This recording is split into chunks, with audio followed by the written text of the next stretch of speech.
Featuring Tommy Aldridge. That's wise. He's being wise. Okay, the last question. Melanie, one. Olga, closing statement is a point. One last question to you guys. I know you guys been in Indonesia not just once. I know you've been asked about this the whole day, about the show that's coming and everything. Say something about collab for us Indonesian. This is something big for us. This is not just local band, opening act, legends. Like it's collaborating. It's in one stage. As a legend, just please say something for local musician, for Indonesian musician, for any young musicians in the world. Tell them that this is possible. This is an equal show. This is not just somebody's opening something. Everything's possible. You just got to put the work in. And if you really believe in what you're doing and play what you love, that's the best advice I always tell musicians. Be honest to yourself and find the music that inspires you, that lights you up, and then put everything you have into it. And if you stick with it long enough, eventually something's gonna break. I don't know how soon it is. It depends how hard you work, depends how much talent you have. But eventually, if you stay with it long enough, you're gonna get there. And that's what I tell people. There's always a chance. Well, as Derek mentioned, anything is possible. Anything we do, someone else could do. Some 8-year-old kid is sitting up in Surabaya right now, watching all this on television, and he picks up guitar, and 10 years from now, he's a grandmaster of the whole planet. Anything is possible. To elaborate really quickly, like Dino was saying, Dino's the youngest one here. He watched all of us like in our bands and stuff. I'll be a fanboy for a second. I remember, and I was telling Steve and Billy this, in 1986, I was 19 years old, going to Oakland Coliseum, and they were in the David Lee Roth band. And they were just like the heroes because they were virtuosos, but they were rock stars also. And so that was like, these two gentlemen have set the blueprint for my life's like trajectory. And so to be sitting with these two, it's like, man, this is awesome. And so it is, I'm living proof that it is possible if you work hard enough. Look who I'm sitting next to right now. Listen, I'll just tell you one thing. My favorite band when I was a kid was Whitesnake. My favorite singer was Coverdale. I got the call from David Coverdale himself to be in Whitesnake. And later on, he was kind of pushing me more towards the main microphone before everything ended. So that's almost impossible because I could not imagine David giving microphone to anybody else. It happened to me, so it's definitely possible. And I also saw Steve and Billy when I was 12 years old, when Steve played, what was the tour? 2005? Yeah, with Tony McAlpine and Jeremy on drums.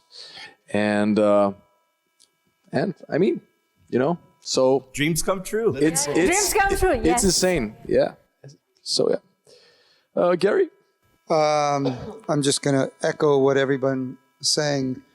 Us up here are no different than that kid picking up a guitar or a drumstick for the first time. Like my experiences growing up in Boston, going to see my favorite bands, Aerosmith. I remember I was lucky enough and I was old enough to been able to see Queen at the Boston Garden a few times in the late 70s. And I was that 14-year-old kid who said, that's what I'm gonna do. And I didn't do it very well back then. Still working on it. But that's I think everybody here gets inspired by our heroes. For me, same thing with Queen for me too. You know, like I saw Queen at Winterland in San Francisco, and a band called Yesterday and Today opened. They're Y&T, right? And they were about almost the same age as I was. And I when I was watching, I go, this is what I want. If they can make it, I can make it. But for me, for my thing that I tell like all the singers are out there, I think, it's all, you gotta lose the stress when you're playing music, and you play for yourself and you play for the audience, but when you least expect it, good things will happen for you. That's been my mantra for years. I used to stress out about making it when I was 25 years old and 30 and 40. It took forever, but I had a great time doing it. It was, it's been like an adventure for me anyway. But yeah, when you least expect it, good things will happen. Well, I kind of break success down into two kinds of categories. One is how we understand worldly success. You've made it. Everybody knows your greatness and you're wealthy or whatever. But there's another kind of success that you can really bank on, because worldly success, you don't know anything about the future. And you can work and work and work and make it or not. But the real success is everybody's unique. Everybody has a uniquely creative voice. A lot of times it's covered over because they believe that they have to be successful. So they follow a particular, it's almost superficial in a sense. It's not really who they are in their unique creative sense. But when you forgive all that, you forget about what you think you need to do to make it. And in the future, as a matter of fact, if you forget about the future and you give your attention to your now and the creative, and find that creative, unique creative voice in yourself and manifest it in songs, in whatever it is that you're interested in, that gives you a feeling of fulfillment and satisfaction that worldly success cannot do. As a matter of fact, if your goal is to just be famous and successful, it will never be enough for you. Because if it's not enough now to enjoy your own creativity, it's never going to be enough. How do I know that? Because I've worked with a lot of people who are successful and miserable. I'm just going to echo everyone's sentiments here. It's exactly that. Your being here alone completes the universe.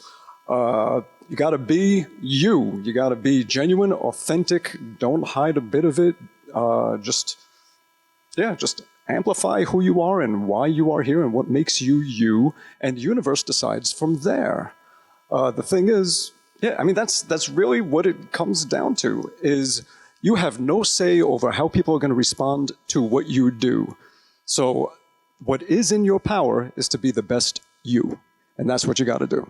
And the universe will decide from there. And either way, if 1 million people love it, even if just one person loves it, there's a butterfly effect that can happen from that one person that you made happen. So be you. Yeah. Thank you, beautiful All-Stars. Thank you, Olga. Thank you, Melanie. Thank you, All-Star, for the amazing opportunity to sit with you all, guys. Oh my God. Thank you so much. Such an honor.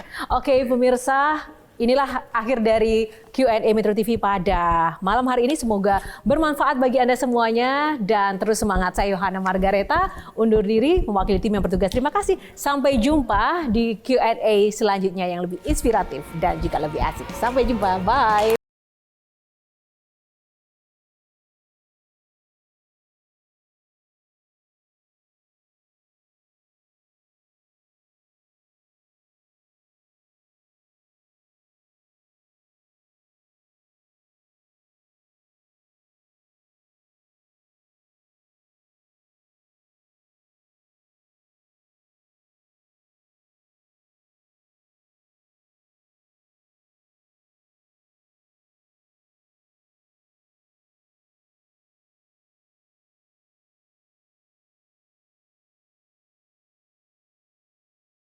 Metro TV. Jelajahi cara baru mendapatkan informasi. Download Metro TV Extend sekarang.